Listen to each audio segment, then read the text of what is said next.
নমস্কার। গঙ্গার আজকের পর্বের রিভিউ নিয়ে বাংলা সিরিয়াল সমাচার তোমাদের সামনে এসে গেছে। শুরুতেই অর্জুন তো প্রশ্ন করছে যে তোর গলার টোন শুনে মনে হলো যে নিশ্চয়ই ওকে এই ব্যাপারটা একটা মেরে ফেলার চেষ্টা করা হয়েছে, তুই ওখানে যুক্ত আছিস। তখন বলছে, মানে মেঘনাথ মনে মনে ভাবছে যে শুধু টোন শুনে এত দূর ভেবে নিয়েছে। বাবা। তখন আবার একটু অভিনয় করে বলছে, আসলে দেখ, আমি তো অনেকক্ষণ ধরে সার্চ করছি, আমি বুঝতে পারছি তোর খারাপ লাগছে, কিন্তু আমি তো অনেকক্ষণ ধরে সার্চ করছি তোর আগে থেকেই। তো কি বলতো, অনেকক্ষণ ধরে করতে করতে না, মানে আমি টিমকে মানে কিছুতেই বোঝাতে পারছি না যে গঙ্গাকে খুঁজে পাওয়াটা কতটা ইম্পর্টেন্ট। ওই জন্য আমি খুব প্রেশার দিয়ে জোর দিয়ে যেভাবে হোক বলার চেষ্টা করছি, কিন্তু তোর খারাপ লেগেছে বুঝতে পারছি। তো অর্জুন অর্জুন এটা ফিল করে যে হয়তো মেঘনাথ সত্যি কথাই বলছে, আমি হয়তো উল্টোপাল্টা ভেবে নিয়েছি। বলে, দেখ ভাই, গঙ্গাকে খুঁজে পেতেই হবে, আমার মন বলছে ও বেঁচে আছে। ও তো 2টো ফ্ল্যাগ নামিয়েছিল, 3 নম্বর ফ্ল্যাগের কাছে গিয়ে কিছু একটা হয়েছে, ওর পায়ে যদি ক্র্যাম্পও ধরতো তাহলে তো ও সাঁতরে আসতে পারে, কিংবা হাত পা মারতো, কিন্তু সেরকম কিছুই হয় না। আমার মনে হচ্ছে আমরা কিছু একটা মিস করে যাচ্ছি। প্লিজ তোর টিমকে বল ভালো করে খুঁজতে, আমিও দেখছি প্লিজ। বলে, হ্যাঁ হ্যাঁ, চিন্তা করিস না। বলে, আমার মন বলছে গঙ্গা বেঁচে আছে। বলে, হ্যাঁ হ্যাঁ, নিশ্চয়ই বেঁচে আছে। বলে, প্লিজ দেখ। বলে, ঠিক আছে। মেঘনাথ বলছে, তুই চিন্তা করিস না, আমি দেখছি। আর ওর জন্য বেরিয়ে পড়ে। মেঘনাথ এবার ভাবছে লখাই গুন্ডার দলবলকে বাড়িয়ে দিতে হবে, আরও ভালো করে বেশি করে লোকজন দিয়ে খুঁজতে হবে যাতে আগে পাওয়া যায়। এবার দেখা যাচ্ছে যারা মাছ টাছ মারে তাদের মধ্যে দুইজন, একজন ভদ্রলোক একজন ভদ্রমহিলা, স্বামী স্ত্রী, তারা ঘাটে নামছে আর কি। আর সেই পাড়ে এসে উঠেছে গঙ্গা। তো ওরা তো দেখে অবাক হয়েছে, আরে এটা তো একটা মেয়ে, কী হয়েছে, চলো চলো দেখি দেখি, তুলো তোলো। তো বেঁচে আছে তো, তাই দেখছে। তখন নাকের কাছে হাতটা নিয়ে দেখছে নিঃশ্বাস চলছে। বলে, বেঁচে আছে। বলে, তোলো তোলো, ওপরে তোলো। এই বলে ওপরে নিয়ে গিয়ে রাখে। বলছে, খুব ডাকছে এই মেয়ে এই মেয়ে, কিন্তু উঠছে না। বলে, জ্ঞান ফিরছে না তো, কী করি বলো তো। আর ঠিক সেই জায়গায় লখাই মস্তানের গুন্ডারা চলে গেছে। তো বলছে, এই মানে ওদেরকে ডাকছে আর কি, এদিকে শুনুন শুনুন। তো ওরা তো ভয় পেয়ে গেছে, ওরা গঙ্গাকে ভালো করে ঢেকে দিয়েছে যাতে চিনতে না পারে। তো বলছে, হ্যাঁ কী হয়েছে বাবা। তো বলছে, আপনার নাম কি। বলে, বংশী। বলছে যে, এখানে মাছ টাছ তো ধরেন আপনারা রোজই, তো কোনো মেয়েকে ভেসে আসতে দেখেছেন। তো বলছে, কই না তো। ভদ্রমহিলারা বলছে যে, কোনো মেয়েকে তো ভেসে আসতে দেখিনি আমরা। বলে, ও আচ্ছা আচ্ছা, পালাবে কোথায়, আমরাও যেমন খুঁজছি তেমন পুলিশও খুঁজছে। ওরা তো ভয় পেয়ে গেছে, ব্যাপারটা কি, মেয়েটার কোনো বিপদ না তো। এবার এদিক ওদিক দেখছে কিন্তু দেখতে পায় না, তো চলে যায়। তো এবার ওরা বলছে যে, চলো চলো, মেয়েটার কোনো বিপদ না তো। এরাও খুঁজছে, পুলিশও খুঁজছে। বলে, মেয়েটাকে দেখে না, মানে ইয়ের কথা মনে পড়ে যায়, মানে আমাদের মেয়ের কথা মনে পড়ে যায়। তো মনে হয় ওদের মেয়ের সাথে কিছু হয়েছে। তো ভদ্রমহিলা তো কাঁদতে শুরু করছে। বলে, কাঁদিস না কাঁদিস না, ওকে আগে বাড়ি নিয়ে যায় চল, নাহলে কিসের থেকে কী হয়ে যাবে। এই বলে তাড়াতাড়ি তড়িঘড়ি করে এসে এবার গঙ্গাকে বাড়ি নিয়ে যাচ্ছে। আর ওদিকে অর্জুনও খুঁজতে খুঁজতে কিন্তু সেই জায়গাতেই গেছে। বলছে যে গঙ্গা ওই পার থেকে এই পারে এই মানে এই ঘাটটাতে, মানে এই মেছুয়াদের এই ঘাটে এসে উঠতেও পারে, তাই ওখানে গেছে খোঁজ করতে। বারবার নিজে নিজেই বলছে যে 2টো ফ্ল্যাগ ডাউন করেছিল, 3rd ফ্ল্যাগটা ডাউন করার সময় কিছু একটা ঘটে, তাহলে ও আসতে গেলে এই মেছুয়া বস্তির এই ঘাটেই আসবে। হিসেব তো তাই বলছে। এবার অর্জুন কিন্তু জনে জনে ছবি দেখিয়ে সার্চ করছে, কিন্তু সবাই বলছে দেখিনি আমরা, দেখলে আসলে তো ভেসে আসলে তো জানতেই পারতাম। এবার বলছে সব কটা ঝোপড়ির বাড়িতেই দেখতে হবে, না হলে হবে না, হয়তো কেউ তুলে নিয়ে বাড়িতে নিয়ে এসছে, এটাও হতে পারে। আর সেই সময় ওই ভদ্রলোক বংশী ও ডাক্তারের কাছে যাচ্ছিল। তো যেতে গিয়ে দেখে পুলিশ খুঁজছে, আর গুন্ডাদের মুখে শুনেছে গুন্ডারাও খুঁজছে, পুলিশও খুঁজছে, তাই ভাবছে মেয়েটার কোনো বিপদ নয় তো। বলছে, না, ডাক্তারের কাছে এখন যাওয়া যাবে না, আগে সন্ধ্যাকে গিয়ে খবর দিই, মানে ওনার মিসেস। তো ওকে গিয়ে আগে সাবধান করে এ বলেও বাড়ি চলে যায়। আর অর্জুন কিন্তু জনে জনে দোকান টোকান যত জায়গা আছে সবার বাড়ি বাড়ি সব জায়গায় খোঁজ করছে, ছবি দেখিয়ে দেখিয়ে। এবার এসে ওর বউকে বলছে যে, এরকম ব্যাপার, যাচ্ছিলাম দেখছি পুলিশ খোঁজ করছে। তখন তো ওই মহিলা ভয় পেয়ে যায় যে আমরা কোনো বিপদে জড়িয়ে পড়লাম না তো, পুলিশ হাতকড়া গুন্ডা এসব কী হচ্ছে। তখন বলছে যে, এখন তোর জ্ঞান না ফেরা অবধি কাউকে আমরা কোনো কিছু বলতেও পারবো না, তাই বলছে। তো তখনই দরজাতে কেউ কড়া নাড়ছে। দেখা যাচ্ছে দরজাতে অর্জুন এসেছে। ওরা দেখে তো ভয় পেয়ে যায়। এবার অর্জুন বলছে যে, দেখুন তো, মানে অর্জুন ভেতরে গেলেই কিন্তু দেখতে পেতো ভেতরে গঙ্গা শুয়েই আছে, কিন্তু ও তো বাইরে থেকে সার্চ করছে। তো বলছে, দেখুন তো, এই মেয়েটাকে দেখেছেন এখানে কোথাও ভেসে আসতে। তখন বলছে, না তো, দেখিনি তো। আর ভেতরে এই মহিলাও কিন্তু খুব ভয় পাচ্ছে। তো বলছে, দেখেননি। বলে, না।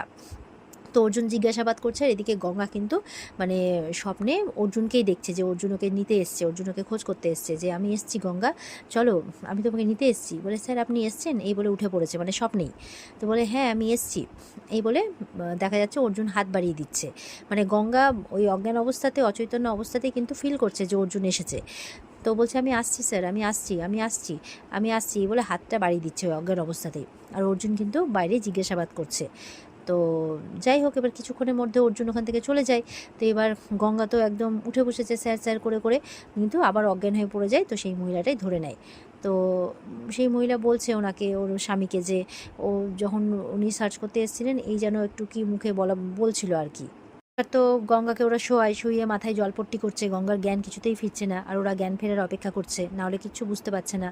বেশ কিছুক্ষণ জলপট্টি করার পর দেখা যাচ্ছে গঙ্গার জ্ঞান ফিরেছে, চোখ খুলেছে। তো ওরা বলছে এই তো জ্ঞান ফিরেছে, বলছে এখন কেমন লাগছে মা? আর গঙ্গা আশেপাশে তাকাচ্ছে, তখন গঙ্গা উঠে বসে।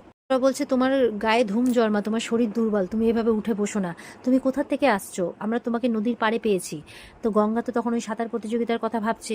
এবার গঙ্গা সব ঘটনা খুলে বলে, এরকম সাঁতার প্রতিযোগিতা ছিল, আমি সেখানে এসেছিলাম, তো এরকম আমার পায়ে কেউ যেন হাতকড়া পরিয়ে দেয়, তারপরে তো আমি আর শ্বাস নিতে পারি না, তারপর আমার কিছু আর মনে নেই।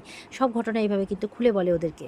গঙ্গা বলছে এটা কোথায়? বলে এটা মেছুয়া বস্তি। বলে গঙ্গা এটা মেছুয়া বস্তি মানে মেটে গঙ্গার উল্টো পারে? বলে হ্যাঁ মা, হ্যাঁ হ্যাঁ, তোমার পায়ে একটা হাতখড়া ছিল, আমরা ওটাকে মেরে মেরে ভেঙেছি, নাহলে তোর পা দুটো লাগানো ছিল।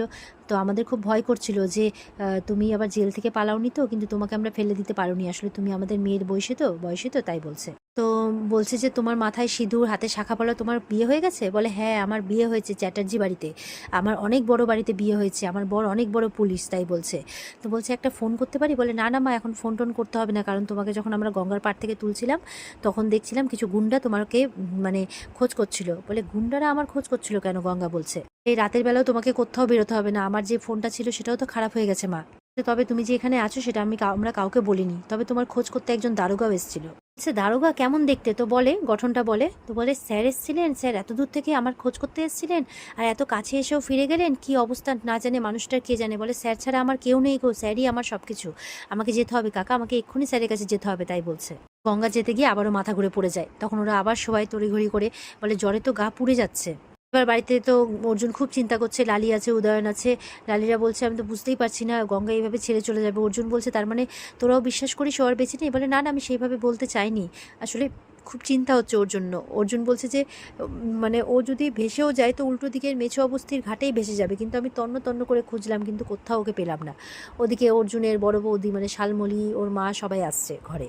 তোর মা এসে বলছে যে পুরোহিতের সাথে কথা বলেছে, আগামীকালকে শ্রাদ্ধের ব্যবস্থা করতে হবে। বলে কি, তুমি সোজা শ্রাদ্ধ অবধি পৌঁছে গেলে, এখনো খোঁজ চলছে? বলে না, আর খুঁজে পাওয়া যাবে না, তুমি কি ওর মাকে খবর দেবে? বলে কি বলছো মা, তোমরা সোজা শ্রাদ্ধ শান্তি অবধি পৌঁছে যাচ্ছ, ওর খোঁজ চলছে, ও বেঁচে আছে, ও ফিরে আসবে? বলে না, আমি আর তোমার কথা শুনতে পারবো না, বাড়ির মঙ্গল অমঙ্গল বলে একটা ব্যাপার আছে, এরকম অস্বাভাবিক মৃত্যু তো, আমি আর বাড়ির কোনো অমঙ্গল ডাকতে পারবো না, আমি কোনো কথা আর শুনতে চাই না, কালকে শ্রাদ্ধ শান্তির কাজ হবে। তো অর্জুন তো খুব চিন্তায় পড়ে গেছে যে কি বলছে লালি টালি, সবার মন খারাপ যে এইসব কি কথাবার্তা বলছে। অর্জুন তখন ওর মাকে প্রশ্ন করছে যে আর যদি গঙ্গা ফিরে আসে তাহলে? আর এখানেই কিন্তু আজকের পর্ব শেষ হয়ে যায়। আগামীকালকের একটা সুন্দর চমক, সেটা হচ্ছে যে গঙ্গা কিন্তু মানে অর্জুনের বাড়ির লোক আর কি গঙ্গা শ্রাদ্ধ শান্তি করতে বসে যাবে। আর অর্জুনকে পুরোহিত মশাই বলবে যে নাও এবার পিণ্ডদান করো। যেই পিণ্ডদান করতে যাবে গঙ্গা চলে আসবে বাড়িতে, এসে বলবে আপনি আমার পিণ্ডদান করছেন স্যার? ছবিতে দেখে ফেলবে গঙ্গাকে, তখন বলবে গঙ্গা তুমি বেঁচে আছো, তোমাকে কত খুঁজেছি আমি। বলে হ্যাঁ স্যার। আর তখন গঙ্গা অর্জুনের জেঠুর কাছে যাবে সেই হাতকড়াটা নিয়ে, আর বলবে এই যে এই হাতকড়াটাই আমার সর্বনাশ করেছিল। আর মেঘনাথ পেয়ে যাবে ভয়, বলবে এই হাতকড়াটা নিয়ে গঙ্গা সরাসরি বাড়িতে পৌঁছে গেল কীভাবে, হাউ ইজ ইট পসিবল, এরকম একটা ঘটনা ঘটতে চলেছে। আরও আছে অনেক টুইস্ট, অপেক্ষা করবে আগামীকালকে রিভিউ দেখার জন্য। আজকে রিভিউ কেমন লাগলো কমেন্টে জানাবেন, আমাদের সাথে জুড়ে থাকতে চ্যানেলকে সাবস্ক্রাইব অবশ্যই করবে। বিস্তারিত দেখার জন্য অবশ্যই স্টার জলসার পর্দা আছে। টাটা।